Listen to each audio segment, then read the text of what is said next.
من الشیطان الرجیم بسم اللہ الرحمن الرحیم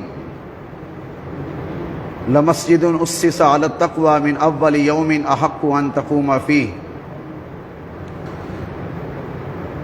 ہر ابتدا سے پہلے، ہر انتہا کے بعد ذات نبی بلند ہے، ذات الہ کے بعد۔ مختصر حمد و صلوات کے بعد تعریف اس خالق و ارض و سما کے لیے جس نے اپنی عبادت اور بندگی کے لیے مسجد تعمیر کرنے کا حکم دیا ہے۔ تعریف اس خالق و ارض و سما کے لیے جس نے مسجدوں کو بیت اللہ کہنے کا شرف بخشا ہے۔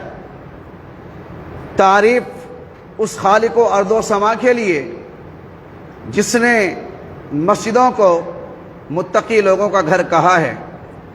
تعریف اس خالق و ارض و سما کے لیے جو اللہ کے گھروں کی طرف آتا ہے، ہر قدم پر نیکی اور گناہ کی معافی جیسا اجر عظیم رکھا ہے۔ تعریف اس خالق و مالک کے لیے کہ جو شخص اپنے گھر سے باوضو ہو کر مسجد کا رخ کرتا ہے اور نماز ادا کرنے کے بعد واپس لوٹتا ہے، اسے حج اور عمرے کا ثواب نصیب ہوتا ہے۔ تعریف اس خالق اور مالک کے لیے جو اپنے گھر سے اس مقصد کے لیے نکلا کہ میں نے علم حاصل کرنا ہے، آج میں نے دین سیکھنا ہے یا سکھانا ہے، اس پہ حج اور عمرے کا ثواب مل رہا ہے۔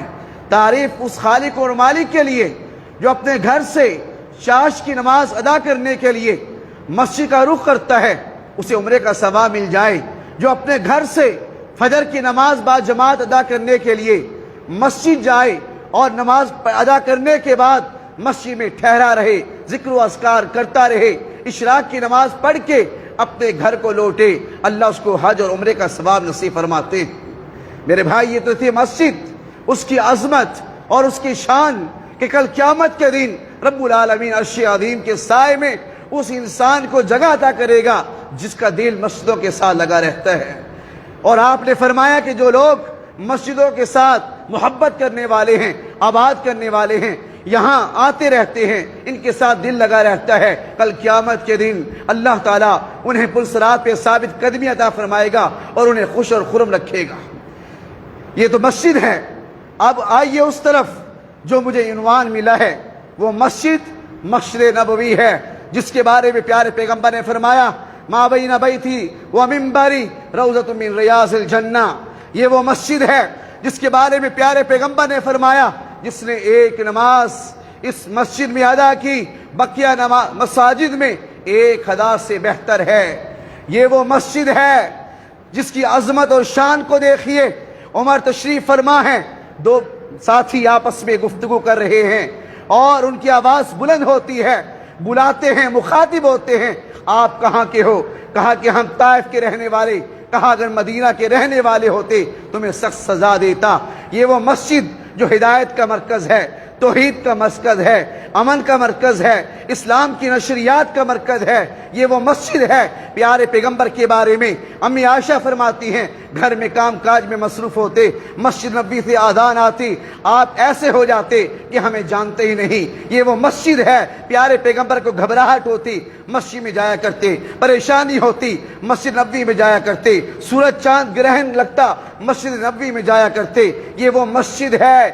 اللہ کے نبی سفر سے واپس آیا کرتے، سب سے پہلے مسجد نبوی کے اندر۔ یہ ہے کہاں پر؟ اس جگہ میں جس جگہ کو طابہ کہا گیا۔ یہ ہے کہاں پر؟ اس جگہ کو میں جس جگہ کو حرم کہا گیا۔ یہ ہے کہاں پر؟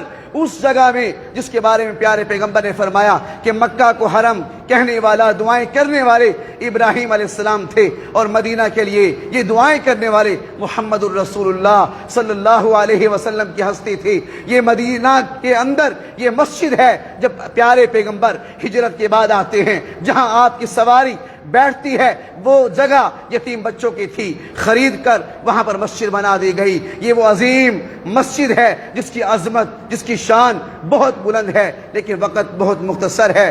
ہم تو مشائخ کا، اپنے اساتذہ کا علم حاصل کرنے کے لیے، فوائد ثمرات سمیٹنے کے لیے آئے تھے، لیکن الامر فوق الادب کے ماتحت چند گھڑیاں آپ کے سامنے چند باتیں کی ہیں. دعا ہے رب العالمین سے اللہ مساجد سے محبت کرنے والا بنائے. اللہ عظمت مسجد کی جو عظمت ہے انہیں اختیار کرنے والا بنائے. یہ وہ مسجد ہے جس کی طرف 3 مساجد ہیں، آپ اجر کی قصد کر سکتے ہیں. مسجد اقصیٰ ہے، مسجد حرام ہے، مسجد نبوی ہے، اس کے علاوہ کسی اور کی طرف نہیں. آج لوگ مزارات پہ جاتے ہیں، قبروں پہ جاتے ہیں، فلاں جگہ پہ جاتے ہیں، ایران جاتے ہیں، عراق جاتے ہیں، انہیں اجر نہیں ملے گا. پیارے پیغمبر کی مخالفت کرتے ہوئے انہیں گناہ ملے گا.